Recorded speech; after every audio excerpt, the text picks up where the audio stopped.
Τώρα το θες να λέω εσύ, να λες με κι εγώ... Ναι, να λες μεν κάθε πότε έρχεσαι, αδακά στον Κάφκασο. Στον Κάφκασο τώρα θα 10 φορές έρθα, πολλά φορές έρθα. Αλλά σε αυτό το χωρίο συφτέν έρθα τώρα. Έξερνες πως είναι οι Ρωμαίοι αδακά. Μπροστά και ξένα του.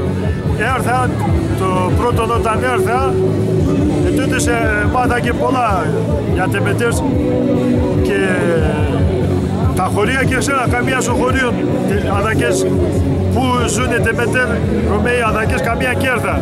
Αλλά τώρα συφτέν σε αυτό το χωρίο έρθα, σε αυτό το χωρίο. Έρχεται το, αγάπησα το και πολλά, ξέρεις.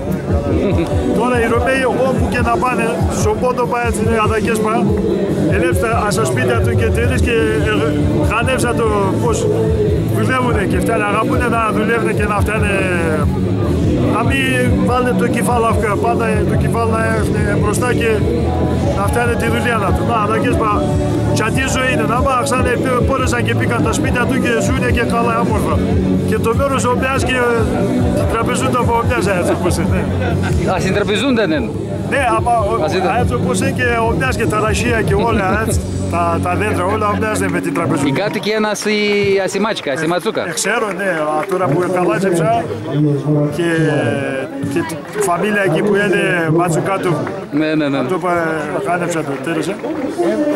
Καλό είναι, μετά πάντα να ζουν όπου και να είναι και στον Κάφκασο και στην Ελλάδα και στον Πόντο και αδακές και όπου να είναι μετά πάντα να ζουν. Καλά να είμαι. Αγαπημένα να είμαι πάντα με έναν άλλο να έχουμε αλεσφυρίες πάντα.